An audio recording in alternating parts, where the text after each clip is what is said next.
Today on Monkey Life, Alison and Jeremy return from Argentina with Sasha and Kangoo, two new chimps being given a home at the park. And Alison's anxious to see how well they've coped with the journey so far. Hey, sweetie! Hi! Hi, Sashi! Then it's back to Dorset to settle the pair into their new quarters as part of Bryan's group.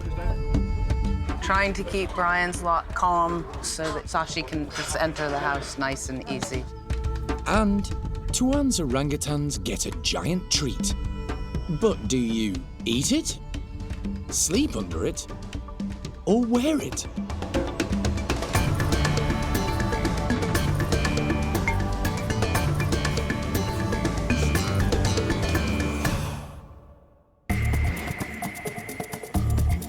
Monkey World in Dorset, buried deep in the English countryside, is the largest sanctuary of its kind on the planet. The team, led by Dr. Alison Cronin, rescue and rehabilitate abused and unwanted primates from all over the world. You just never know how it's going to work. The park provides a home for more than 260 primates from 25 different species.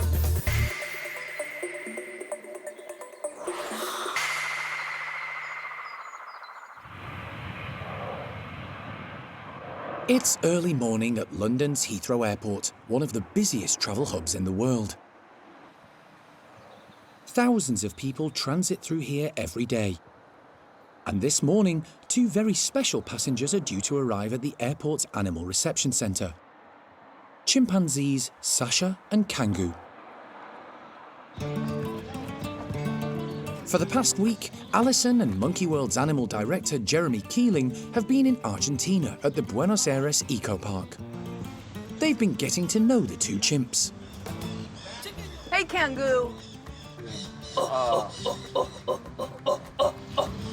Learning all they can about the pair's characters. Kangoo's personality is more plastic than Sasha. And diets. All of us here are working so hard to make sure that everything is perfect for the two chimpanzees, and that's what this is all about. The Eco Park, formerly Buenos Aires Zoo, has been undergoing a big transformation. It no longer houses exotic species, focusing instead on protecting native wildlife. As a result, animals have had to be rehomed, and for female chimp Sasha and her son Kangoo, that's meant a 7,000-mile trip to Monkey World. Their journey started more than 24 hours ago, and Alison and Jeremy are now waiting to catch up with them at the Animal Reception Centre.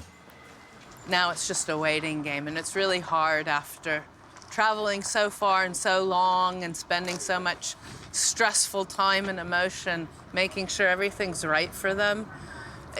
You just want to see them and get them back to the park now, so we're so close. The two chimps have been offloaded from the plane and are due to arrive at the centre any minute. 25-year-old Sasha and 15-year-old Kangoo have made the journey in individual travel crates. It's nearly 16 hours since Alison last laid eyes on them. Just want to see them here and know that they're okay.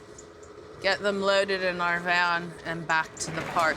It's been a long trip and it's awful. I can't even imagine what it's like inside of those boxes for that long.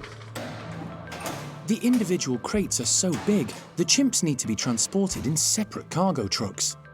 First to arrive is Sasha. Hey, sweetie! Hi! Hi, Sashi! Good girl, I know! What you doing? One of the keepers from the Eco Park in Buenos Aires has also made the journey. Ah, Nico! Hello. Fantastic. Look, come. Look, your girl's right here. I think it's Sashi. Nico will be a friendly, recognisable face for the pair as they start to settle into their new life at Monkey World. That was nice and calm, happy for us to touch her finger. And yeah, really good. So now we just need to see Kangoo, wait for the paperwork, and then we'll be on our way. Almost. Sasha is offloaded into a quarantine area. It's not long before her son Kangoo arrives too. Alison and Nico are quick to check him over. All yours. Kangoo, ¿estás enojado? Sí.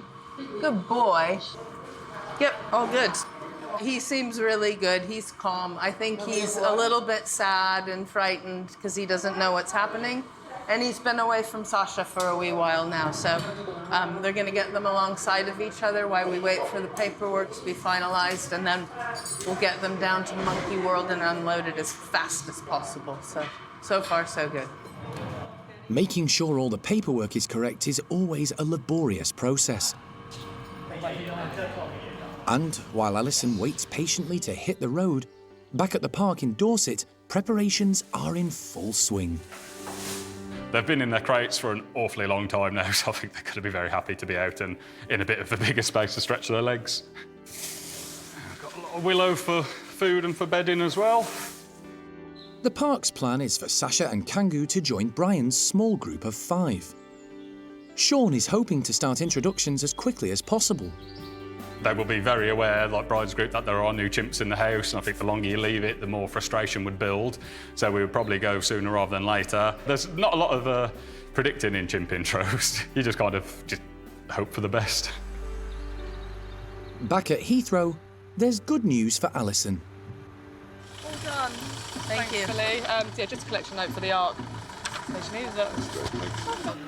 With the paperwork checked and signed, Alison's given the green light.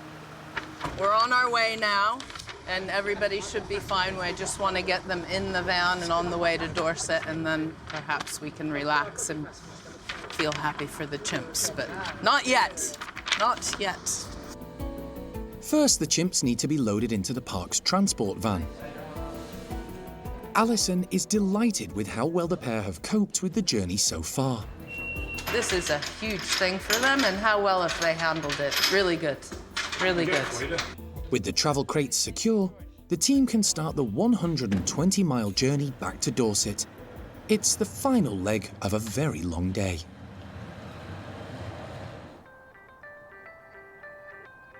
Since Monkey World opened its doors more than 30 years ago, it's established a global reputation as a leading primate rescue and rehabilitation centre. It all started when Alison's late husband, Jim Cronin, rescued 9 young chimpanzees who'd been used as photography props on Spanish beaches.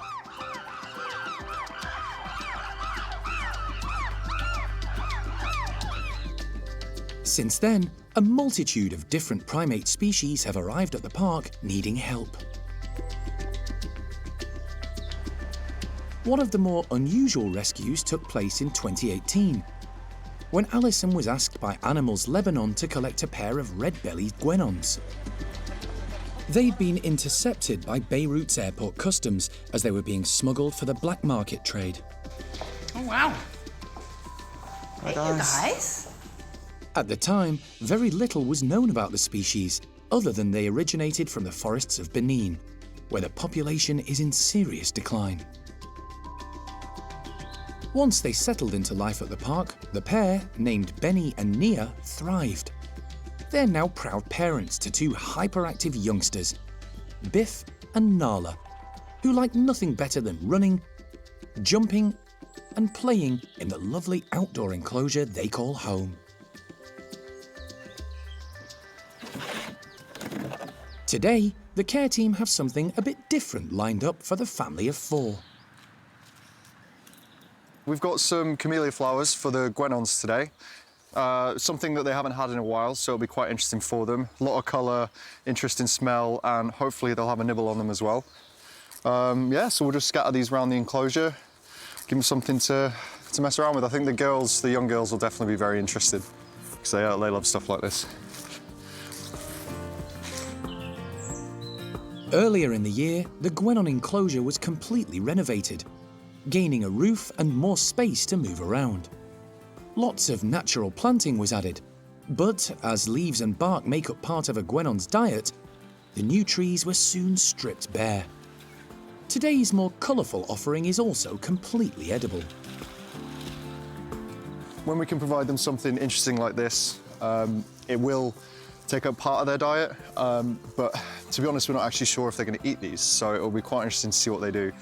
Otherwise, it covers all of our enrichment bases. It's very colourful, so it's visual, it'll smell nice, it's novel, and hopefully they'll interact together over it and we can see them how they socialise as well. The family of 4 have been waiting patiently indoors, eager to get outside. The Guenons are often a little wary of unusual things in their enclosure, but the bright scented flowers and glossy green leaves draw them in straight away, and they're soon tucking in.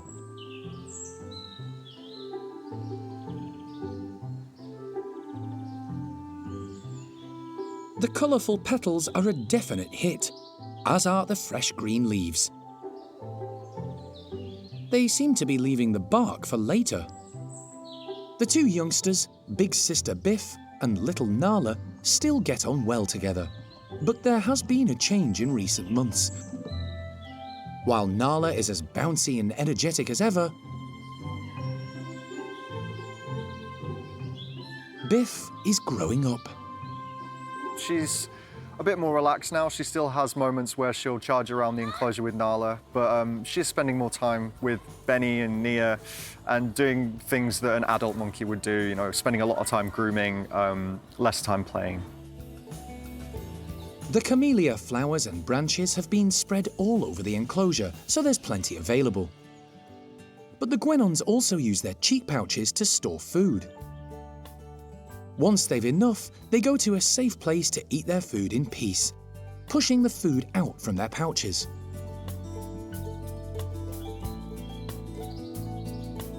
Mum and Dad, Nia and Benny, have come a long way since the dark days when they were stolen from the wild. One of the most important things for primates is social interaction. 99.9% of them are social animals. So giving Benny and Nia a little family unit was really important, I think. It's helped them behave naturally, it's helped them unlock behaviours that they wouldn't have been able to reach had they not had this family, you know, their caring sides, their protective sides. And seeing them now, they're just a happy little group, and it's really nice to see.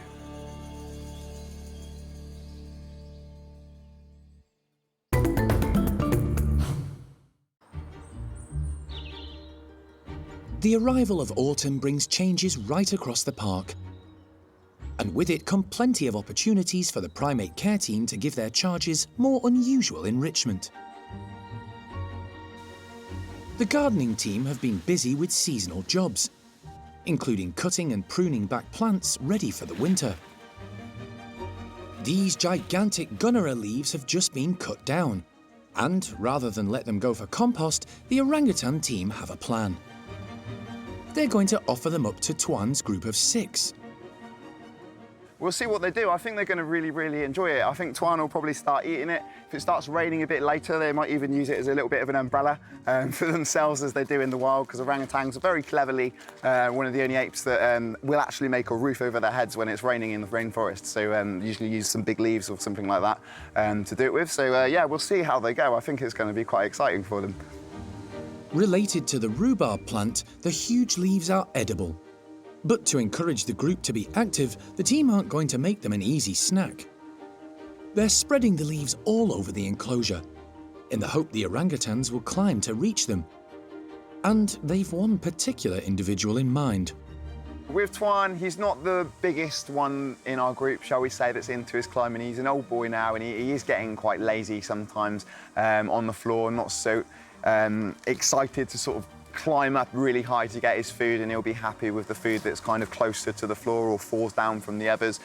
So I imagine when Tuan comes out, the first thing he'll probably do is grab one of these and have a big go at it with eating it. If he likes it, I'm sure he probably will. If Tuan doesn't like eating it, I don't think the rest of them will either, but as I say, it's a new thing to them, so it'll be quite exciting to see what they all do with it. James opens the slide to let the group out. Awan is first to the apparatus and on the lookout for food. At 10 years old, she's maturing and fast becoming a young adult, but she still has a playful side.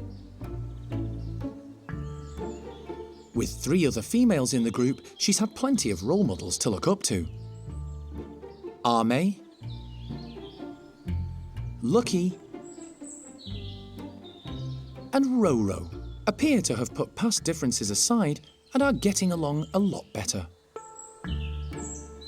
The group is led by Tuan, thought to be around 38 years old. He's been at Monkey World for more than 20 years, having arrived from the Pingtung Rescue Center in Taiwan. He can be a bit lazy, which is why James and the team try to entice the whole group to climb for their food. But young Hujan is sabotaging their efforts.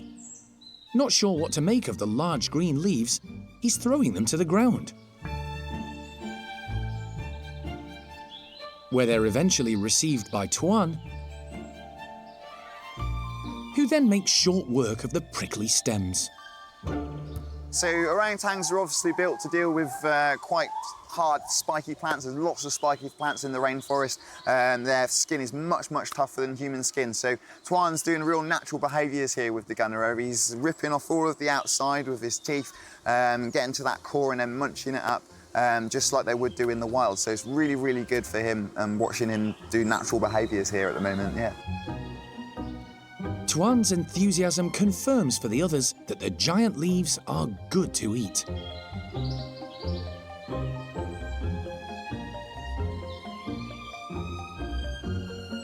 However, Ame has different ideas, opting to make a nest with the leaves in her favourite location. Awan still isn't sure. She looks to Tuan for guidance and perhaps a few scraps. But orangutans aren't keen on sharing. They're quite selfish animals when it comes to food, really. The only time you see orangutans socialising in the wild is when there's a big glutton of fruit. Happens more so in Sumatra than over in Borneo. So Awan being a little bit younger, she probably hasn't got quite as tough skin as the adults in the group. So what she's doing is waiting for the adults to strip it off, and then she's going in there to try and grab a bit for herself. So quite clever and sneaky of her, really, getting out of the hard work. So we'll keep on watching her throughout the day. She might get to strip it at some point, but I think her technique's a little bit more cleverer in that way that she's doing it at the moment. It may work with the females, but Awan has a way to go before she can fool Tuan into sharing his food. Watching the group tuck into nourishment from an unusual source has been an interesting exercise for the team. And there's enough left over to provide a shelter for a little nap.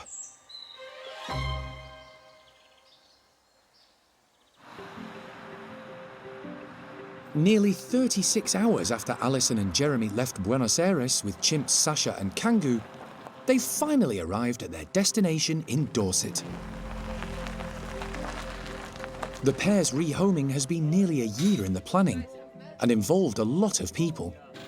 Some of the key players from the eco park have travelled from Argentina to help the 2 chimpanzees settle in. Hey, Sweet Pea.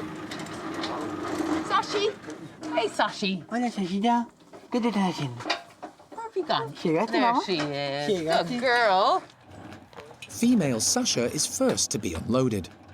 She's 25, a full-grown, hefty adult, and moving her inside the heavy crate isn't straightforward. A bit further, a little bit further. Right, that'll do for the moment, right. And she's let them know she's not happy. Jeremy and the team need to manoeuvre the crate up to the slide, which connects to the bedrooms in Bryan's chimp house. Okay, on, go. Bryan and his group of 5 are outside in their enclosure to allow the new chimp space to settle in. Put him down for a second, put him down for a second. That's heavy. Yeah. The slide opening on the outside of the house has been designed to match the one on the crate. Good. Yeah, that's near enough. Trying to keep Bryan's lot calm and marry the box up to our house so that she can, Sashi can just enter the house nice and easy.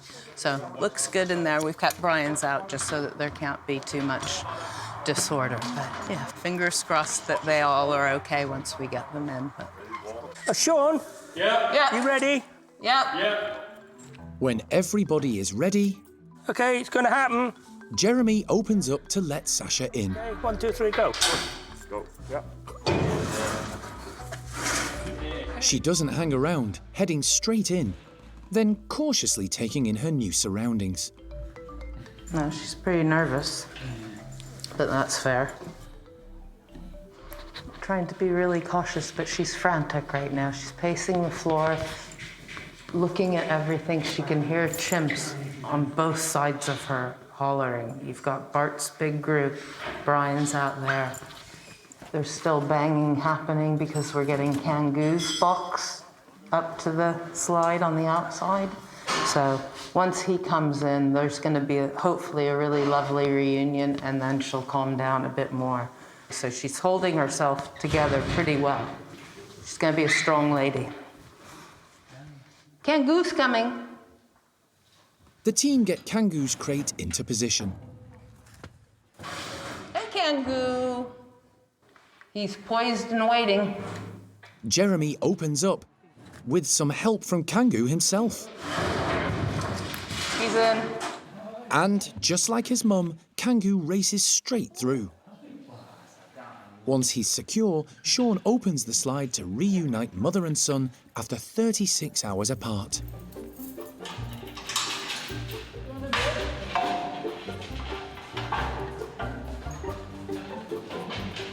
They're pleased to be back together again.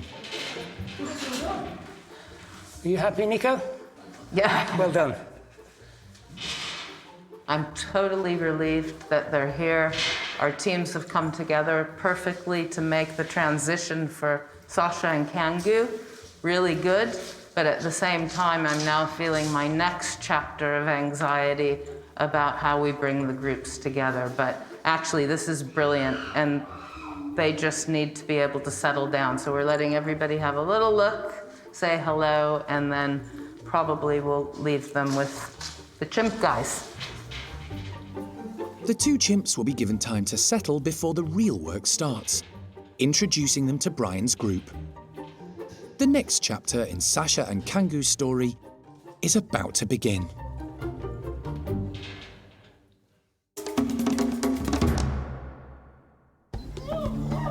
Next time on Monkey Life. Comings and goings at the park as marmoset family, the Simpsons, head off to a new home in Somerset. All good. Marge and Nelson boxed straight away, and then Bart and Ralph just needed a couple of minutes afterwards to calm down. Plus, the barn woollies welcome a new member to the group, baby Xenia.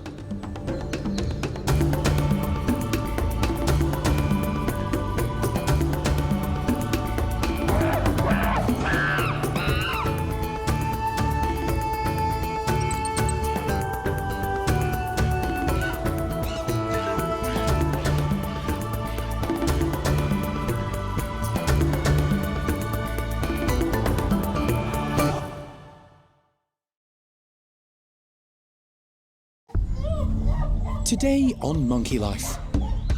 Comings and goings at the park as marmoset family, the Simpsons, head off to a new home in Somerset. All good. Marge and Nelson boxed straight away, and then Bart and Ralph just needed a couple of minutes afterwards to calm down.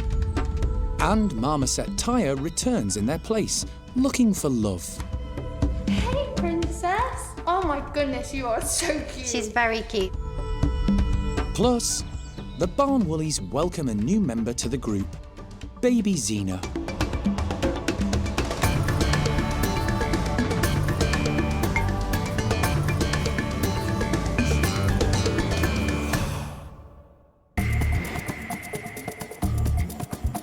Monkey World in Dorset, buried deep in the English countryside, is the largest sanctuary of its kind on the planet.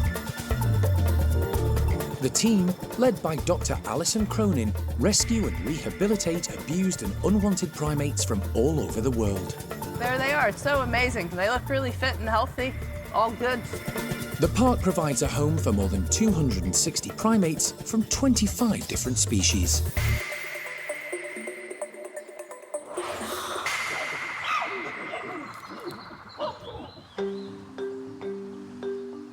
Space at the park for new rescues is at a premium, especially for small primates like the marmosets. The legal primate pet trade in the UK has led to many needing to be rehomed from owners unable to give them the expert care and attention they need. As a result, the park is now full to the brim. A bill to change the pet trade law is currently going through Parliament. But until it passes, the trade and inevitable rescues will continue. To alleviate the situation, Monkey World has teamed up with a number of other wildlife parks and sanctuaries with room to take on some of its rehabilitated and established pairs or groups. Today, one of those families is leaving for a new home at Puxton Park in Somerset. So we've chosen the Simpsons to send because, to be honest, we're running out of sort of healthier rehabilitated pairs to send. The mark of the pet trade, unfortunately, is stamped forever on some individuals. They always will struggle with things like rickets and mobility. So anybody that's a bit weak and wobbly, we can't send. Whereas the Simpsons are a pretty healthy and pretty robust group of 4. We also think taking them away from the squirrel house, where there's a lot going on. You know, you've got squirrel monkeys, you've got sarkies and Loki the marmoset next door, and they sometimes get a bit hot and bothered about the neighbours. So taking them away to an environment where they're much more sort of not surrounded by other primate species might actually be quite good for them. And they just work really well as a nice little family unit, as marmosets should be. So we're going to miss them, but we know that Puxton are really good at looking after them. We've seen that with the 2 pairs we've sent previously. So good thing for them, and frees up a bit of space for us for all of those countless rescues out there that are going to need our help. But Steph won't be returning empty-handed.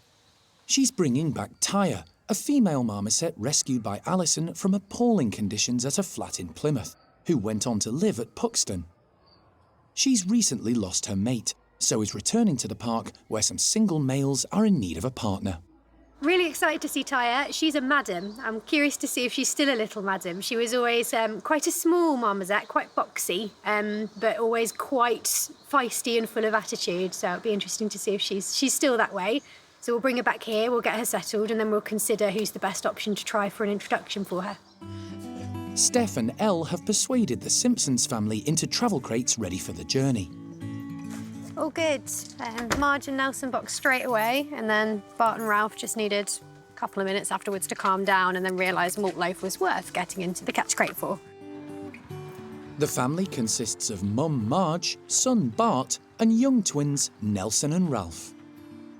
Unlike most of the primates rescued at the park, the twins have had a great start to life. They've been brought up by their parents, with all their needs met. The foursome are perfect candidates to move on. Oh. Look after them. It's a 2-hour journey to Puxton. Steph is aiming to deliver the Simpsons, collect Tyre, and be back in Dorset in time to get her settled for the night in her new home.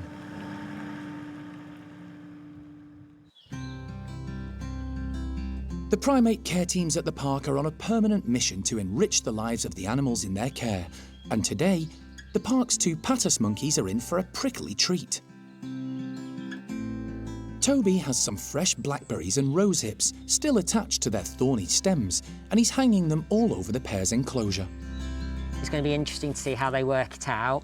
Also, there's the different sort of ripeness amongst them. There's some very ripe ones, some not so ripe ones, and so they're going to have to work out which ones are tasty, which ones are not. Or no, Mr. P, he'll just eat everything that goes because he's quite a greedy boy. But we're hoping that as well that it will make him, slow him down a bit and give Penelope a chance to eat and join in, because he is quite a fast eater and she's not. So sometimes he does try and hoard the majority of the food. In the wild, patas monkeys are ground-dwelling, living mainly on the savannah, eating fruits and seeds, as well as the leaves and gum from native plants, such as the acacia. Toby is hoping to replicate some of these feeding habits today. When they're getting them out the acacia bushes, they're not going to be sitting on the ground. They're going to have to reach up and things. And yeah, it's just to make them work a bit more and challenge them a bit more. So hopefully it will encourage Mr. P to be more active and be up in the sort of climbing around and using muscles that he wouldn't use all the time necessarily.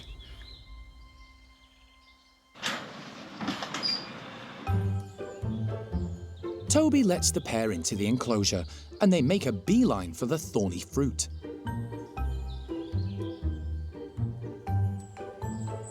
Mr. P is immediately attracted by the brightly coloured rose hips, full of nutrients and vitamin C. I think you can safely say he likes rose hips. Penelope opts to sample both offerings. Patas monkeys are well adapted to tackling the prickly fruits. Their long fingers can easily manipulate them from the spiky stems. Their padded leathery hands give them added protection.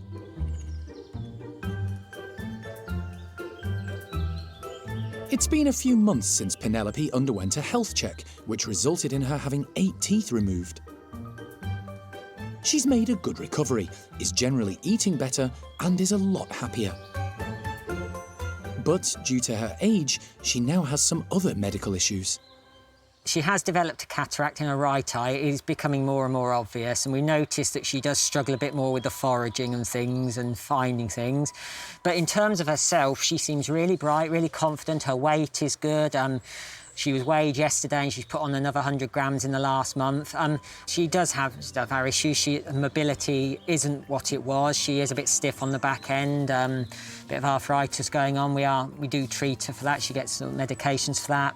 But as a pair, they're doing brilliantly. They're really settled in their new home. Mr. P is the dominant one of the pair. But that hasn't affected today's outcome. The Patas have both tackled the thorny, prickly provisions with relish. A pair of them have not been bothered at all by the thorns. They've just gone for it, really. And just seeing them doing these natural things and a behaviour that's sort of replicating something they'd have to do in the wild is really, really nice for us to see. And it's definitely something we can think about and revisit again.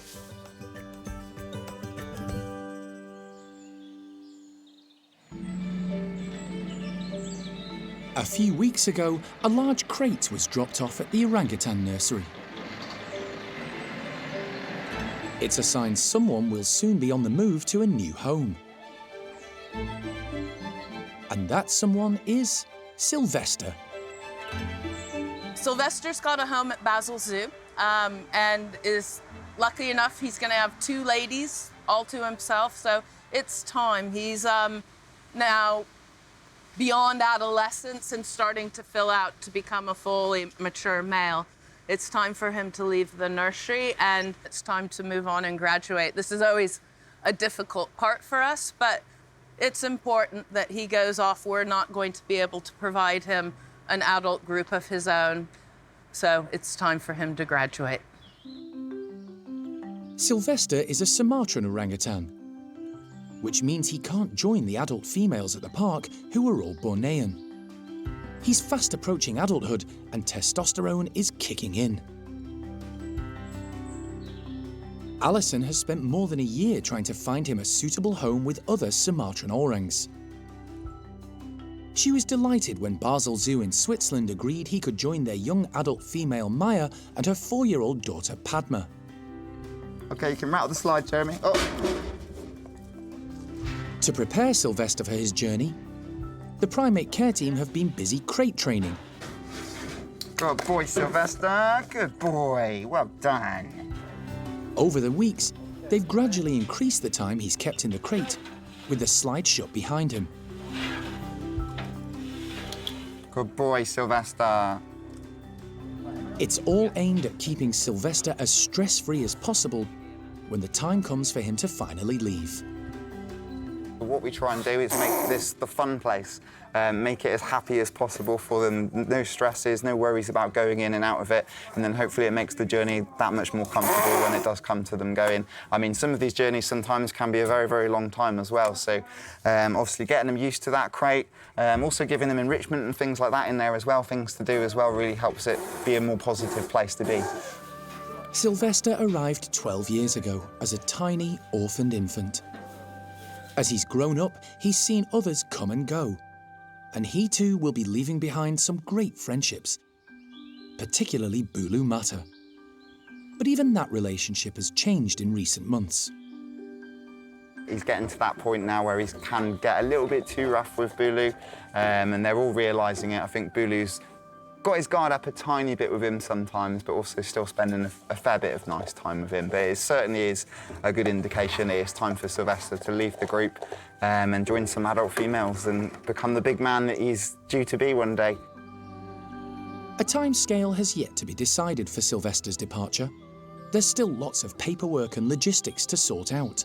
But when the day arrives, it will be a poignant moment for everyone.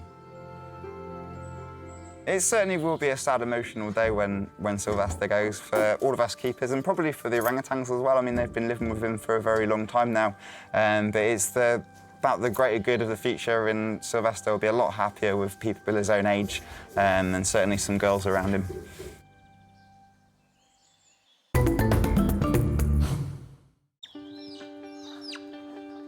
There's some happy news for the park's barn group of woolly monkeys. 10-year-old Eva has given birth to her third baby, a little girl the team have named Xenia. Both mum and baby are doing well. She's becoming more of an experienced mum now. She's keeping baby close and looking after her and yeah, just doing all the right things for her. She's feeding, she looks really strong. She's quite a small petite baby, but then Ava herself is a small female. So yeah, we'll obviously just keep an eye on how she progresses. But so far, everything looks going the right way. Although Chippy is the leader and dominant male of this group, the team are pretty certain that younger male Xavi is the father. He and Eva are very close and spend a lot of time together. Xavi is a year younger than Eva. He can be quite boisterous, but so far he's been very calm and respectful around mum and baby. It's not unusual among woolly monkeys for the father to be someone other than the dominant male. This is perfectly normal. In the wild, there's multiple males, and as long as the subordinate males are discreet, then they will get their opportunities with the females. So there's not just one male that will kind of control all the females. The females have the pick, and they can choose who they prefer to spend time with discreetly. Chippy is a good leader and performs his role perfectly. He's always on the lookout, checking everything is safe for his family. Eva's second child, Catalina, is now 2 years old and is very good at keeping herself occupied, particularly now she's no longer the centre of mum's attention. Catalina's just constantly a ball of fun, and she's constantly just getting herself in little scrapes where she's flinging herself off things. She's able to entertain herself quite easily, and she doesn't have any other youngsters in the group, but you might catch her having a little play with Dad, Chippy. She's being very sort of calm around mum and baby, so she's not sort of become the toddler that's thrown its toys out of the pram because she's not the baby anymore. So yeah, they seem to be working it out quite nicely together. And the new arrival could be the perfect playmate for Catalina in the future. At the Stumpy house and enclosure, the ugly monkeys, as they're affectionately known, are being let out for their morning feed and exercise. The past 12 months have brought dramatic changes to the elderly group. First, they lost their long-time leader Sam and 2 of the females. And now, in the last month, Kelly has had to be put to sleep, and Noreen has passed peacefully away of old age. There are just 3 macaques left in the group. It's just been a very, very difficult year down here. It's not what we expected. Obviously, last summer we lost Flo, Sam and Charlie, all within a month of each other. So it is very strange down here. It's very quiet with just the 3 of them. The 3 remaining macaques are the boys Toto and Freddie, and female Sylvie. At 24, she's the youngest of the trio, and the only survivor from the group of 12 rescued from a medical research laboratory in Scotland in 2010. Leader Sam and 18 other Stumpies had arrived 10 years earlier from another British research laboratory. All 31 of the lab macaques arrived with numerous medical conditions. Many were overweight, and most were in their teens or older. For us to still have some of those guys left sort of coming up to 12 years later is really quite some going. But one thing we have learnt with them over the years is that when the stumpies start to show symptoms, you know that you're getting to quite a bad place with them because they are so tough. They hide and mask pain and anything really, really well. And it is a difficult decision for the staff whether we put a stumpy to sleep, but invariably we've always found out that actually once we've done it, it's very much the right decision. Amid all the turmoil, there is a silver lining. Toto, Freddie and Sylvie are now living, eating and sleeping as one group. Differences have been set aside and it's all harmonious, for now. The hierarchy appears to have been finally worked out, with Toto in charge and Sylvie happy to be at his side. Yeah, Toto is doing very well. It's been a long, slow process for Toto to learn how to be a macaque, really. In the past year, his biggest achievement probably has been the fact that he's learned how to forage for food on the floor, because this was always a challenge with him. To be honest, in terms of enrichment for these guys, giving them some really good foraging probably burns off more calories than them sort of working out how to get something out of a Kong or something. It's one of the best ways of keeping them busy, and it keeps them entertained for a good period of time. Freddie seems pretty content with his lot, although does get overlooked sometimes by the other two. Since we've had the three of them back together, Freddie's actually spending quite a lot of time outside. He's sort of enjoying sort of the enclosure, and it's really good for him to be able to get the fresh air and a bit of vitamin D, and yeah, just also good for him just to be able to move around. He's been doing a lot of running around and displaying as well out there. It may have been a tumultuous 12 months, but Toby is philosophical. It is very sad, but we know that these guys have had a much better life here than they could ever possibly have, and say we've still got these three going strong and exploring their enclosure, and the last sort of week of the three of them back together, they seem to have got a new lease of life. Following a 2-hour journey to the neighbouring county of Somerset, Steph has arrived at Puxton Park, along with the Simpsons, a family of 4 marmosets. So we've got Marge and Nelson in here. All right, hello. Sort of half in, half out. Yeah, bless them. So Marge, you can see her tufts stick up, which is why she got the Marge Simpson name for the like vertical hair. You can follow me. With space at Monkey World for these small primates at a premium, the 4 monkeys are being rehomed at Puxton. It's not the first time the 2 centres have come to such an arrangement, and probably won't be the last. Very excited. We're quite a fairly new establishment, so to be able to help people like Monkey World to provide a home for these rescues is brilliant, really. And this facility was almost designed with them in mind, so it's really good having them here, and hopefully for them to have fun here too, so yeah. Returning with Steph to Dorset will be Tyre, a female marmoset now in need of a companion. Perhaps into this one. Yeah, that's fine. Yeah. That's perfect. All right, we'll go carry this way. But before she collects Tyre, Steph wants to see the Simpsons happy and settled in their new home. So you're going to go with Marge and Nelson first, as they seem to be sort of up and about and ready to go. And then we'll do the other 2 boys. And then I'll try and sneak out while they're busy exploring. Marge is first, There we go. with the rest of the family soon following. Oh, there we go. There you go. So that's Bart. Okay. That's Dad. Only Ralph is a little reluctant. So Ralph does tend to be the slightly more reserved one of the 2 young boys. There we go, good boy. They all appear relaxed in their new surroundings. Yeah, they look pretty good. Straight into exploring everything, having a good sniff around.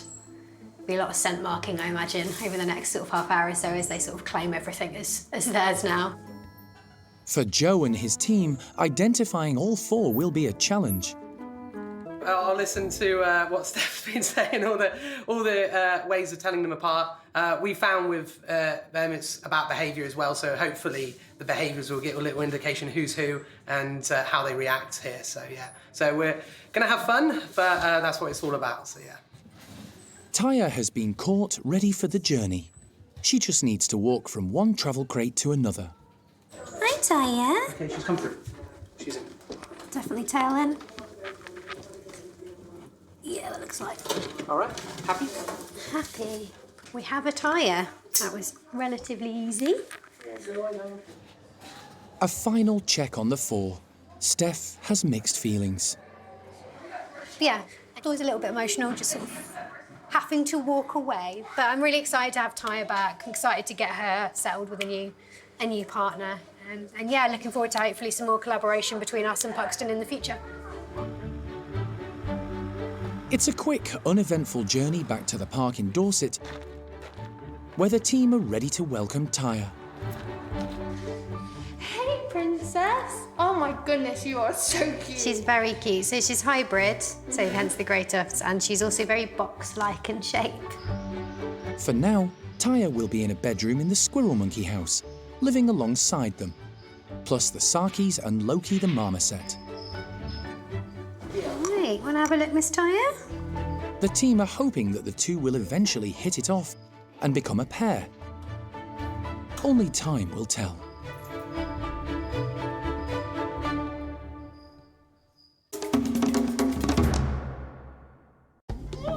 Next time on Monkey Life, vet day for some of the small primates at the park.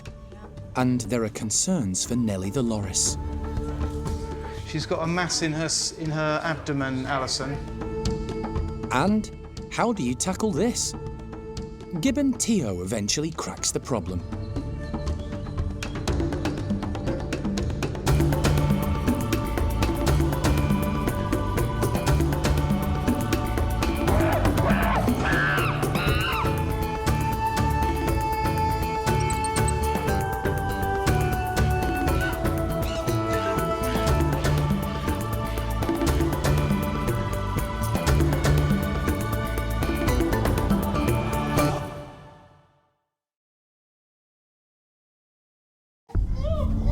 Today on Monkey Life, vet day for some of the smaller primates at the park, and there are concerns for Nelly the loris.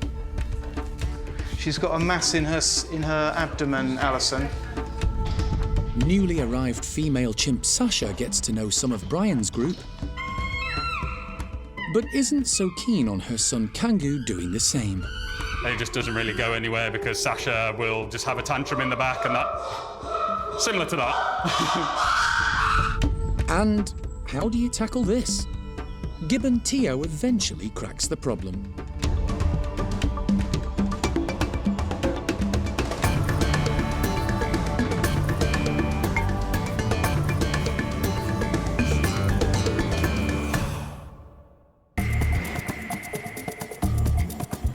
Monkey World in Dorset, buried deep in the English countryside, is the largest sanctuary of its kind on the planet.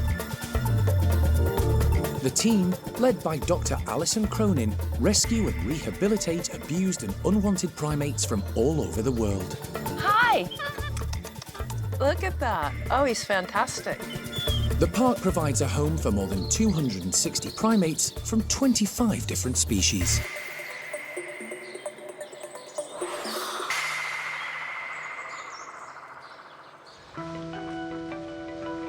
It's the start of a long day for the small monkey team. 3 of their primates need to be examined by the vet. You've got a monkey. You've got a monkey. First up is squirrel monkey Nueve. In a relatively short time, a lump sort of came up on her shoulder. And actually, when you sort of shave it off, it looks perhaps a whole lot more dramatic than it is, but it's quite a substantial lump. And they're going to investigate and see if it's easy enough to remove. So it's a good thing. She's she's in beautiful condition otherwise, but she's just got this thing on her shoulder. It's pretty soft, isn't it? Nueve arrived at the park from Chessington Zoo 5 years ago. She's still young and normally a picture of health. So when the lump suddenly appeared, the team were puzzled. They're hoping wildlife vets Nick Masters and Rowena Killick, along with local vet David Holler, can clear up the mystery. An ultrasound may help. It's not pus, is it? No. It's a proper lump of some sort. So we should try and just take that off, the whole thing. The lump has been increasing in size, so the decision is made to remove it. It's a tricky operation requiring a delicate hand. The skin must be cut and peeled back from the lump, and Rowena has to be careful not to cut through a major blood supply when making the incision. Nueve's vital signs are closely monitored throughout. Thankfully, the procedure doesn't take too long and the lump is successfully removed. It just looks like homogeneous fat, so I think the only thing of concern is just that Rowena had to work quite hard to pull it away from the muscle, from the body wall, which seems a bit unusual, but fingers crossed that's all it was. The lump will be sent off to a laboratory for analysis. The team hope it will be reported back as benign. In the meantime, Nueve's wound is stitched and she's put into her warm travel box to recover. Once they're sure she's stable, the team will return her to the squirrel monkey house to be monitored and recover. But for the vet team, the day is just getting started. Next up is a pair of lorises, and they too have mysterious lumps needing investigation. Bruce is first. His condition, a lump on the side of his face, has been ongoing for 4 years. He's been examined on numerous occasions and had multiple biopsies and tests, but the lump keeps recurring. It has increased again in size, so we're going to take a closer look today and decide what our next steps might be. But I think what we're going to try and do today, we'll get some really good pictures, we'll get some good ultrasound images, hopefully, and we'll have a sort of case to present to a specialist that could come and help us do the surgery, if nothing else. Bruce doesn't appear to suffer any distress from the presence of the growth, but the team would like to get to the bottom of it once and for all. A paediatric ear, nose and throat consultant has offered to take a look and advise what could be done. X-rays, ultrasounds and blood samples are taken in preparation. It's not much of a lung field, is it? It's quite different. The images and results will be sent to the expert in the hope an answer can be found. 2 down, 1 to go. And it's another loris. Nelly arrived just under a year ago from a collection in Cornwall. Not much is known about her background, but she's thought to be around 18 years old and had been living on her own for a few years. The team have noticed she's been a bit under the weather in the last month, and her mobility has deteriorated. When Nick gets his first look at her, he immediately finds something of concern. It's hard to know if that's attached to anything underneath. It's certainly very thickened, the skin around it as well. And it doesn't look just like a classic abscess, does it, Rowena? No. It looks like a sort of mass of tissue. It could be a little tumour of some sort. You have a little anaesthetic check on her if you want to. A recent injury may have caused the issue, but when Nick checks Nelly's abdomen, he finds something else. She's got a mass in her abdomen, Alison. It's not looking good for Nelly. Best option was that she was constipated, but we don't think that's the case, and we're checking to see what kind of, whether she has a reproductive tumor or something like that. So not a good sign, but we'll see what we can do about it. When Nick performs an ultrasound, there's more bad news. So it's a stone or a mass in the bladder. And X-rays reveal another problem. What's going on with her pelvis? It looks more like an infection or a tumour to me. It's proper lysis of the bone. Alison wants to give the elderly loris every chance. I would be inclined to open her up and see if there's anything obvious or if it's just a disaster and then we call it. But before the vet team can start the surgery, Nelly stops breathing. It means a tough decision for the team. Might be gone now anyway, if so. Oh, she's not breathing. Still got a heart and she just stopped breathing. So we'd have to breathe for her if we want to do that. And we would just turn all that off, just the oxygen. Yeah. Okay. Call it a day? That's it. Yeah, okay. So stop. Yeah, I think so, yeah. It's the right call. Nelly's examination revealed multiple serious medical conditions. Some problems with her pelvis that looks really unusual, this problem with her reproductive tract, and we decided that the only fair thing to do with those masses as well was to say it's end of days for her, sadly. It's not the outcome Alison and the team hoped or prepared for.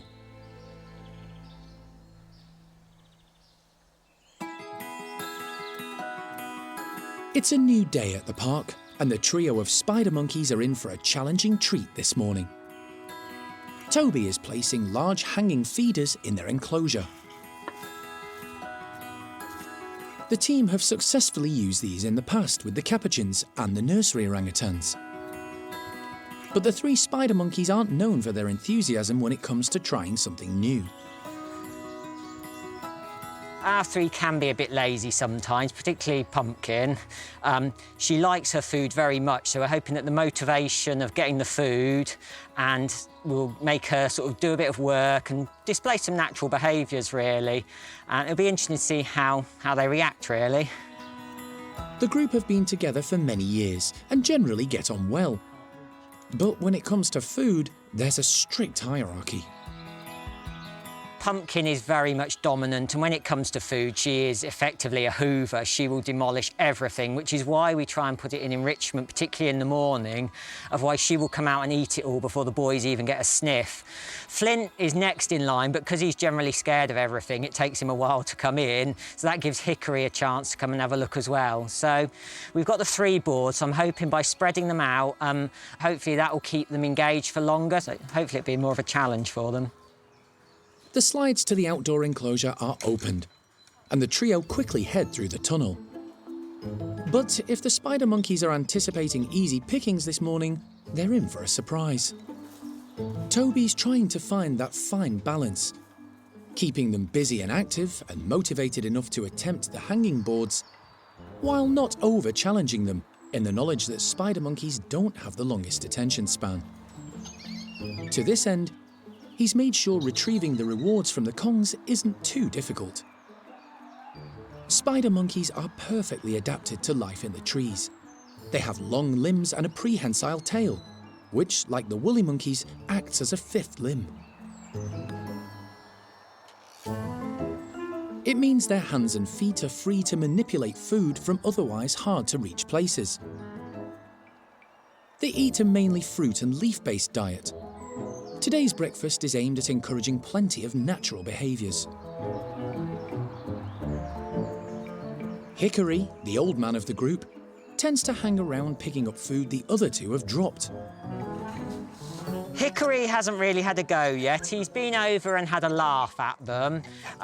But to be honest, Hickory has to police the enclosure, really, and he's been quite busy telling everyone off and making sure everyone knows their place, really. But I'm sure at some point, particularly once the other two have gone, that he'll go and have an investigate and find some bits and pieces. So, yeah, that's not really a surprise with Hickory. That's sort of what we expect from him. As usual, Pumpkin is at the front of the queue for food, monopolising the boards. She's dominant in this trio and loves to get stuck in. But with plenty of Kong boards spread around the enclosure, she can't get to all of them first. Flint is also fired up. Perfectly balanced and suspended, he's definitely got a liking for honey.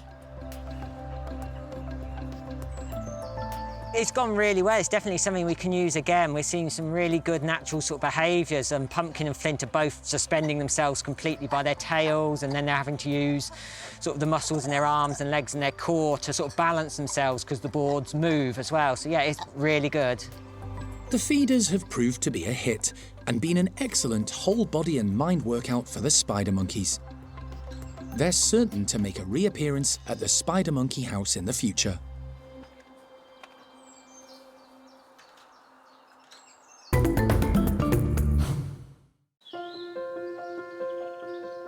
It's 3 weeks since the park welcomed Sasha and Kangoo, the two chimps Alison and Jeremy collected from Buenos Aires Eco Park in Argentina. Life for the pair has changed dramatically, and the primate care staff have been working hard to settle them into their new home. It's important they get to know and trust their carers, and, in time, their new housemates. Kangoo? Yeah, come on. Yeah, we love the milk, don't we? Yeah, you're a good man. That's nice, isn't it? Save some for the others, though, yeah? Bry, Sash, Nari. Do you want some? Are you all gone? Yes, I know, sweetheart. There you go. Chimp introductions are always tricky and potentially dangerous. So far, the meetings with Bryan's group have been a baptism of fire for the pair. Particularly for 15-year-old male Kangoo. So at the moment, he's not been massively involved with the intros because basically his mum won't let him. We have tried him at the mesh with Bryan and Nari, and it just doesn't really go anywhere because Sasha will just have a tantrum in the back and that... Similar to that. Sasha will have a tantrum in the back bedrooms when they're separated and just he's too upset by her kicking off in the back bedrooms that he doesn't interact with anyone. So for now, we're just focusing on just Sasha, getting her some really tight bonds with Bryan and Nari so that we can eventually start bringing Kangoo into the mix, and ideally she won't object to them being friends with him by that point. The chimp team's efforts to get Sasha acquainted with leader Bryan and female Nari are paying off. For the last few days, they've been spending a lot of time together, and relationships are progressing well. This morning, Sean is giving the trio a fruity treat of frozen blueberries. A specially designed feeding station in the roof allows Sean to drop the scatter feed into the playroom below. Past couple of days, putting Bryan, Nari and Sasha all together, put them in a big area and can't just leave them for the day. Kind of throw in lots of foods and even high-value stuff just to see how they cope with one another, if they're happy feeding around one another. And yeah, there's not been any issues. They've not been super intense with one another. There's been a bit of playtime, a bit of grooming, but mainly they're quite happy just lounging around each other, which has been quite nice, really.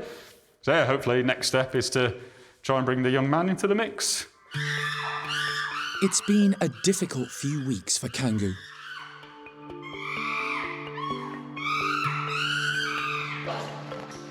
He's been unable to take part fully in introductions because his mum, Sasha, isn't keen on her son being separated from her to meet the others.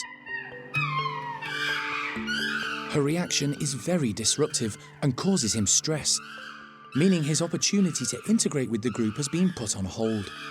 Kangoo man! You need more, buddy? You're just going to sulk in the corner. You want some? Yeah. We'll get you involved at some point. He's not terribly good socially, so I don't think he really knows massively how to be a chimp, really.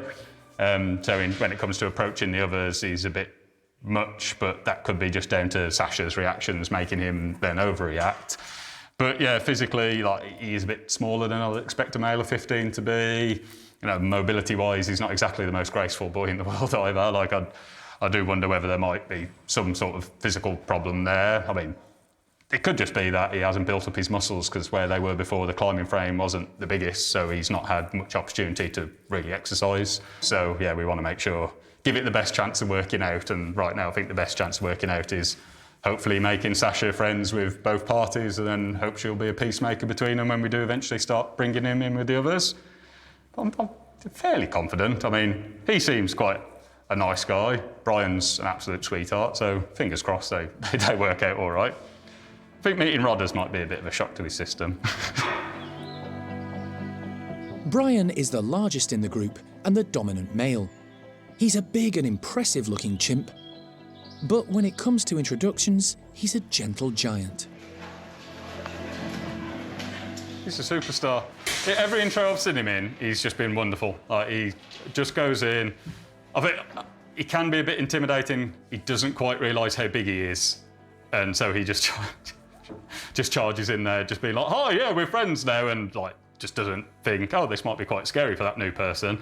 Particularly with Sasha, you can see he went in and grabbed the leg and was kind of swinging it around, and he's having a wonderful time, but she's a bit like, "Oh my God, he's attacking me." But yeah, no, he's so nice, and he does really just want to make friends with everyone. The introductions will continue, their pace dictated by the chimp's reactions and welfare. It may well be a long, slow process, but the team are hopeful that, in the end, they'll have one happy, harmonious group.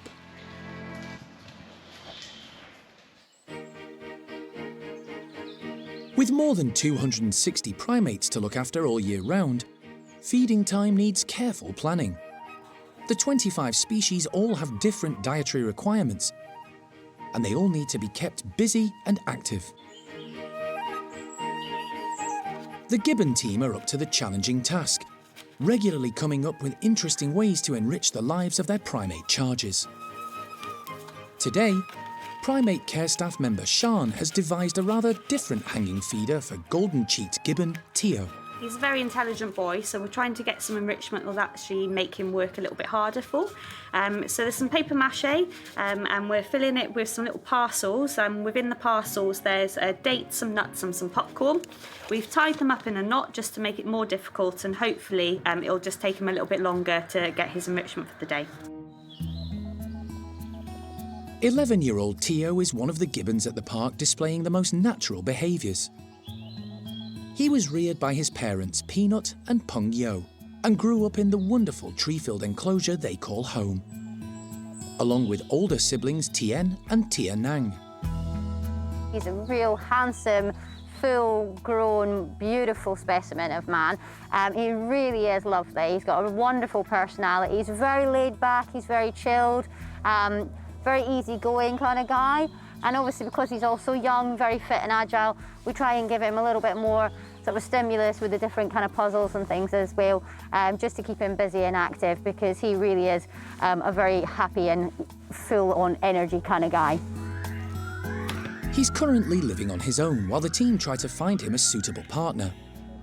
Today's hanging feeders are aimed at keeping him happy, busy and stimulated. Tio comes flying out, but the bright orange feeders hanging all over his enclosure leave him perplexed.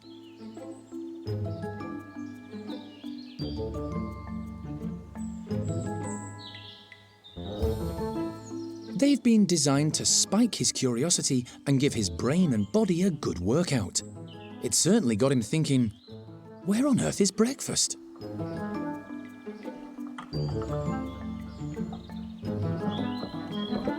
But he's a clever gibbon, and it's not long before he's ripping open one of the papier-mâché feeders.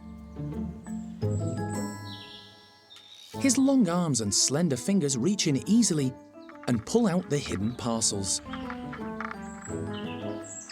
Problem 2. The nuts and dates are wrapped in material. But Tio takes little time to open them and tuck into his morning meal. He's on a roll, methodically working through the feeders, demonstrating perfect balance on the hosing, and all the while remaining above ground. Gibbons are really well adapted to life in the treetops. They would rarely ever come down to the ground in their natural environment. So they're used to having to work with their whole body up in those trees. And what you tend to see is that gibbons will hang by one hand, they'll use their other hand and their feet to obtain different treats. They'll then gather them up and then maybe sit down on the branch to actually eat them, or just carry on hanging from one hand and use that other hand to feed with. So again, it's just a way of getting him using as much of his body and interacting with things and doing something up high as well. In the wild, gibbons mainly eat fruit and leaves, but supplement their diet with insects, eggs, and even small animals. A tough outer skin proves no problem. Their razor-sharp canines easily crack open tough shells, like today's offering of nuts. There's enough papier-mâché feeders to keep Tio interested all day long. And, as he's on his own, he can come and go as he pleases.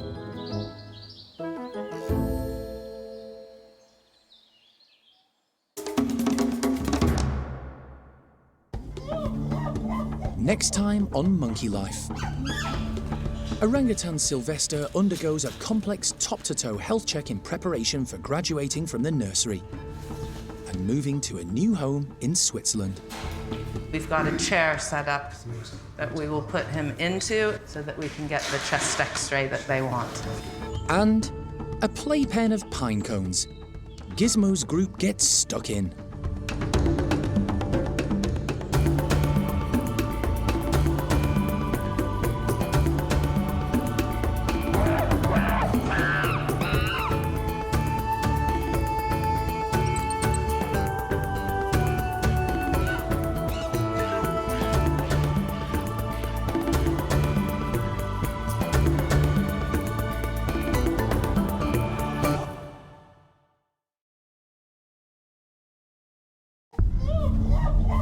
Today on Monkey Life, Orang-utan Silvestre undergoes a complex top-to-toe health check in preparation for graduating from the nursery and moving to a new home in Switzerland. We've got a chair set up that we will put him into so that we can get the chest x-ray that they want. New chimp Sasha goes outside for the first time and discovers a whole new world. I don't think she's ever been on a climbing frame with such height and complexity before. It's all very new and exciting. And a play pit of pinecones. Gismo's group gets stuck in.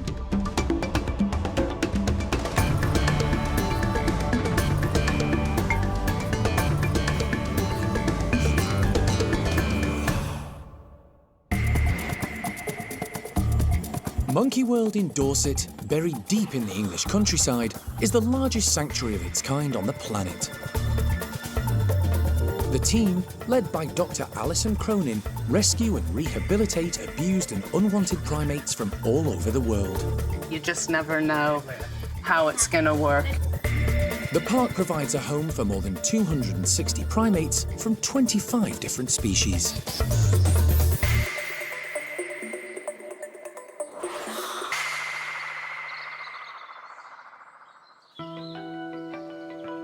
At the park's hospital, the vet team are preparing for a very important health check. If you clip him and then put a line in, and I'll do the TB test and get some bloods, and we need to check his microchip. Getting to this point has been a long time coming, with a lot of hurdles to overcome. But the team are optimistic that finally everything is set for Orang-utan Silvestre to move to a new home at Basel Zoo in Switzerland. We're having Silvestre into the hospital for a basic health check, blood panel, chest x-rays, all of those things, because this is the first step in preparing Silvestre for his graduation from our orangutan nursery. The health checks are very important and must be carried out in full before Silvestre is allowed to travel to Switzerland. Moving him to Basel Zoo has various obligations in terms of doing health checks. They want to ensure that all of their animals remain healthy. And so whenever an individual is moved to a new place, it's often that they have full health check. James from the primate care team has already given him an anaesthetic by hand injection. The 35-kilogram young adult is moved quickly from his house to the hospital, while being constantly monitored. Great, thanks guys.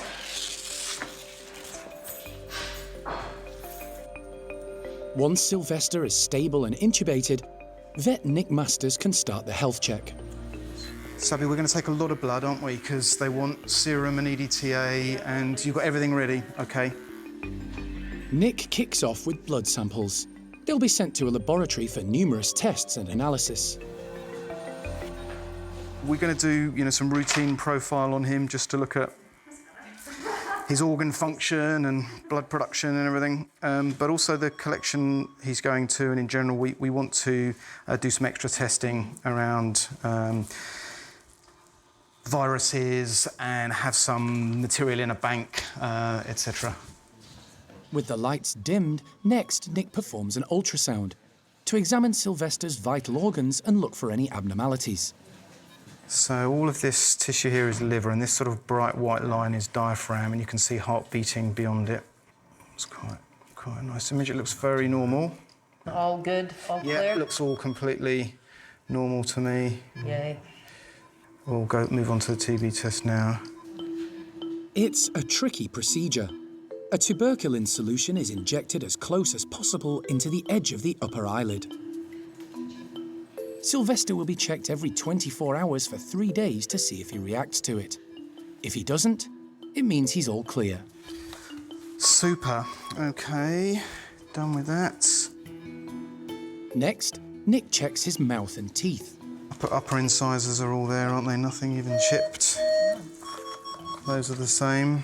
Yeah, it looks absolutely excellent. After the examination, it's time for X-rays.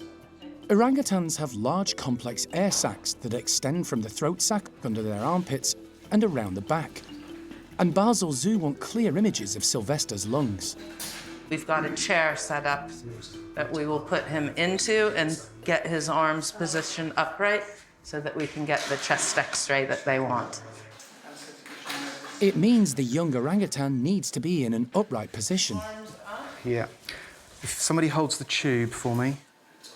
Which isn't easy. OK, so we need to tape him on, right? Once Silvestre is in position and secure, the X-ray is taken. Yeah, that's very good. OK, excellent.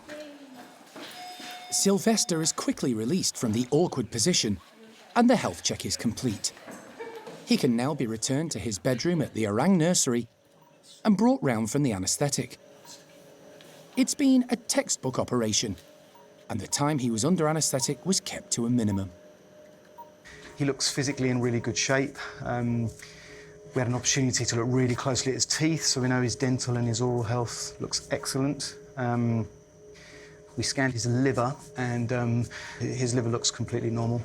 And the other thing, of course, we did was the X-ray. Again, they look really good, so. As Silvestre begins to come round, he's unaware that he's one step closer to a new life as head of his own group. It's been a little over a month since the park welcomed 2 chimpanzees from Argentina, mother and son Sasha and Kangoo. The pair have joined Bryan's group, and introductions have been progressing, albeit with mixed results. Sasha has met everyone, and is getting along particularly well with Bryan and Nari. But Kangoo's introductions haven't gone quite so well. Sasha is incredibly protective of her son, and a little jealous when he meets the others. This causes him to become stressed and puts the rest of the group on edge. The chimp team are keen to move things on. Today they're going to let Sasha outside with 3 of the group, in the hope she'll be too occupied to notice when Kangoo is meeting other chimps inside. Hoping for the best. She goes out and explores the space. We've tried to prepare her as best we can. We've built a nice little subgroup around her to kind of be that emotional support for her when she goes out into a new scary environment, because she's not going to have Kangoo with her. She's a bright girl, and I think she's desperate to get outside. So yeah, I'm just so happy that she's finally going to get to go out.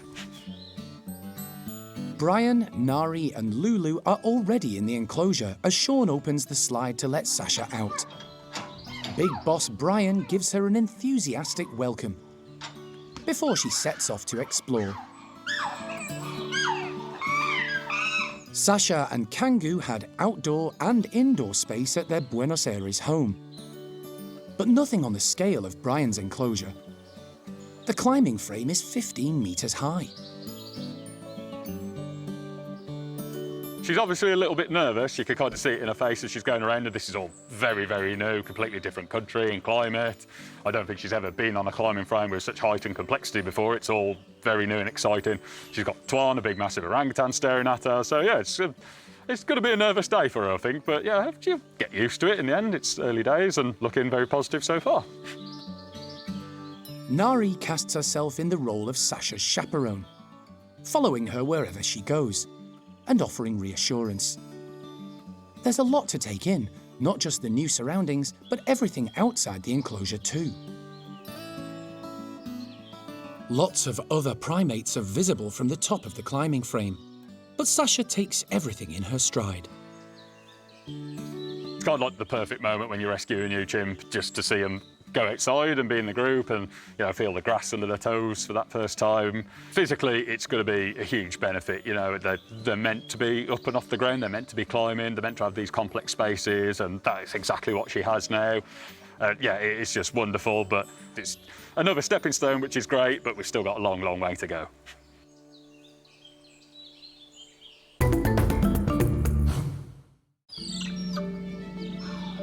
The woolly monkey population at the park has increased in recent months with 2 new arrivals. Bonita, who is Olivia's first baby, and Levi, son to super mum Xingu. They're all part of Levar's group, which now numbers 9. The new additions have meant space is becoming a bit tight at their house. As a result, the primate care staff have decided to change things around. Levar's troop are going to swap house and enclosure with Enzo's troop of 6. It's really nice and stimulating for them. Yes, these guys are territorial, but giving them a change of scenery can just add a lot of stimulation and a lot more fun for the kids as well to explore a new environment.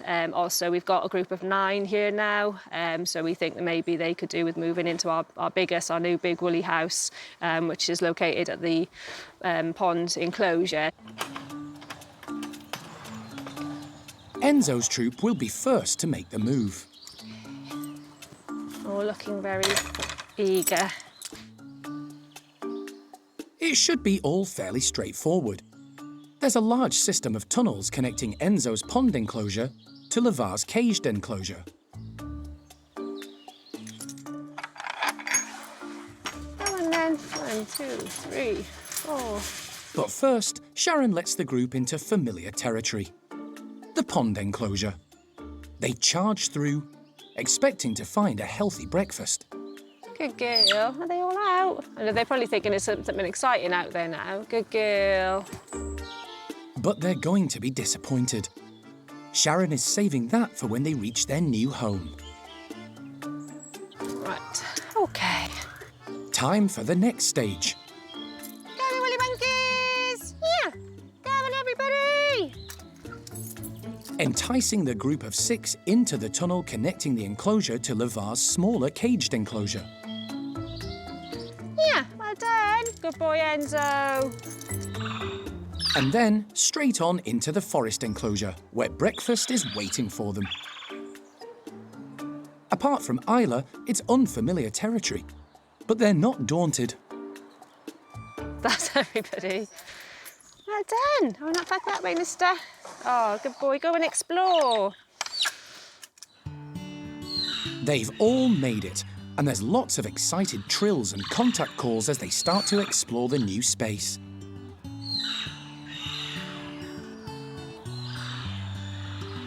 Enzo checks out everything, performing his job as leader, making sure all is safe for his group. Pakaya concentrates on her maternal duties. She's mum to Enzo's 2 daughters, Xenia and Esme.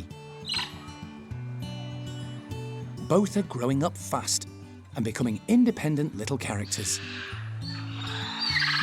Part 1 of the woolly move has gone like clockwork.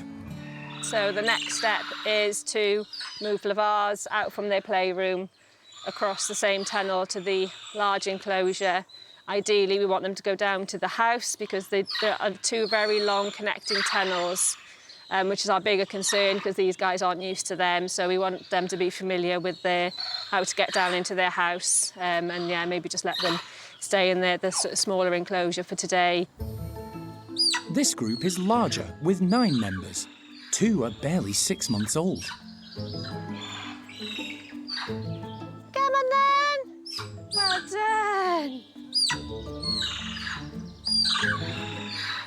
Bonita is Olivia's first infant, and she seems reluctant to move through to the new enclosure. Come on then! Olivia is a young mum, keen to protect her baby.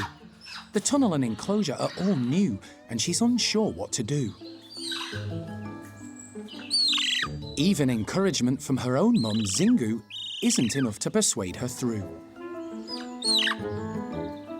She's just trying to figure out what to do, but it's a completely new stretch of tunnel, entering a completely new territory. So she's got a little baby. You can understand her being a little bit cautious as to where she's going to go with her little one. So it's a waiting game. Levar goes back to try and encourage her.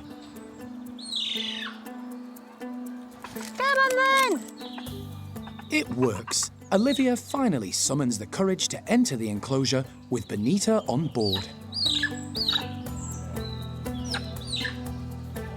Just one more step.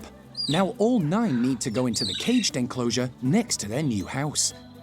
This time, they don't need much encouragement. This way, kids! The move is complete, with 15 woolies moved without the stress of being crated. Enzo's group now have the space of the large forest enclosure to enjoy, and Lavar's group get to discover their new space, which will include the larger indoor facilities. For the woolly team, it's job well done.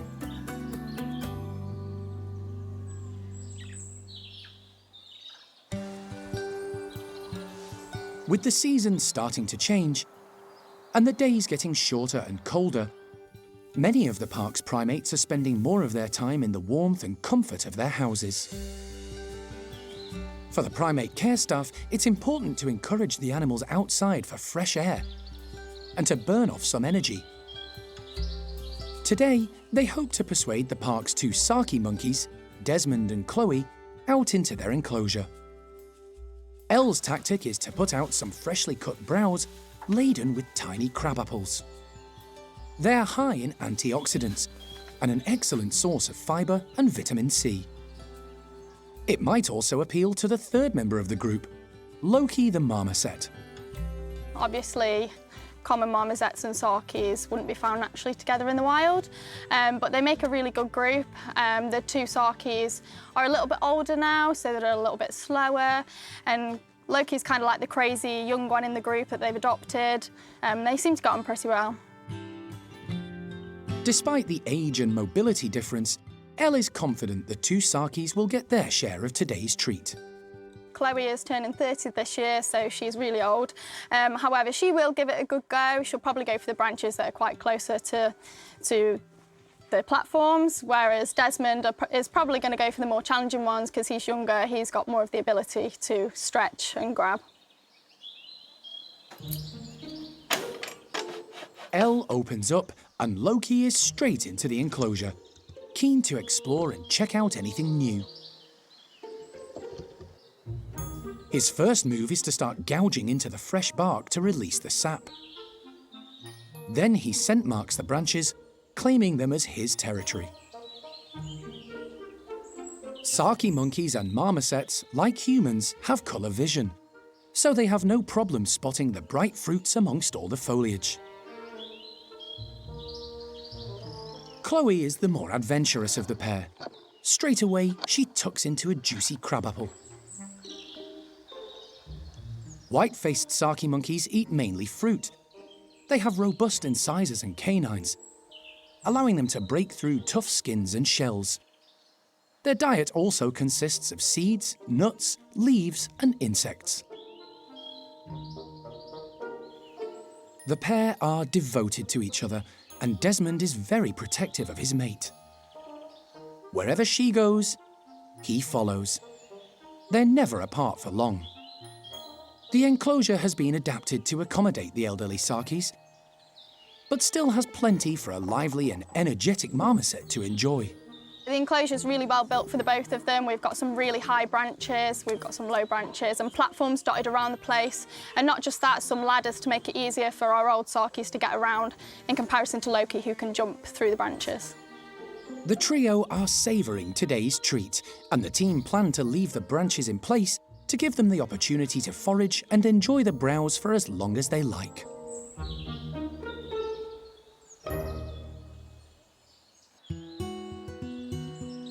Every so often, the park receives unusual donations from the public, and the primate care team do their best to put them to good use.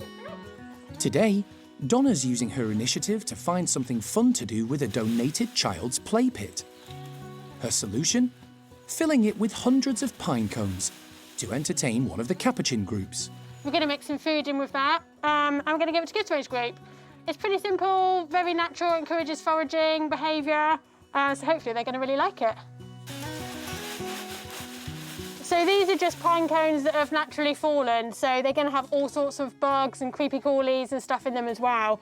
They've actually been lying around for quite a while now, so they'll not only get the food, but they'll get whatever else they can find as well. Donna is adding some bananas into the mix, including the skins, which the capuchins also like to eat. The capuchins are really notorious for just chewing their food and then spitting out all the skin and bits like that, so they don't actually get a lot of fibre in their diet. So when they do eat the banana skin, it's really good for them. The play pit is ready, and the capuchins are let into the enclosure. There are only 6 in this group, and they're led by Gismo, the only male. He's attracted by the play pit straight away and starts to forage enthusiastically. The rest of the troop are females. 4 of them, Sophia, Ginger, Maddie and Maggie, were rescued along with 84 others from a Chilean laboratory in 2008. Chuck was a victim of the British pet trade and arrived at the park 3 years ago. Like Gismo, she was being kept in appalling conditions in a totally inadequate outdoor space. She had just one tiny lamp to keep her warm in extremely cold conditions, a poor diet, and no companionship. She arrived at Monkey World with little knowledge of how to be a capuchin. But her turnaround has been remarkable. All of her behaviours have really come on leaps and bounds. She really didn't know how to act like a capuchin at all when she first came. Even things that we take for granted with our guys, like urine washing and anointing behaviours with things like chilies and onions. She would just sit there looking at the others like, what are you doing? Whereas now you give her an onion and she absolutely loves it. She gets right in there, chews it up and gets it all over her body. The girls have all hung back while Gismo tucks in. But now it's their turn, and they're all keen to forage. Maddie is the dominant female. She searches for any banana left by Gismo before an insect catches her eye. Got it!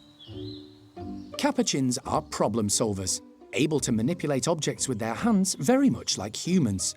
The pinecones are a perfect challenge, and they're all busy foraging, with Gismo getting more than his fair share. I think once he realised that there was banana in there, he's now having a whale of a time. The girls are probably going to be a little bit reluctant to go over whilst Gismo's there because he can be a little bit unpredictable sometimes. But hopefully he'll get bored and then give everyone else a little go in a minute. The play pit has been a success, replicating natural foraging behaviours. It's given the 6 capuchins something to think about and kept them stimulated and interested. And in the coming days, they can rummage to their heart's content.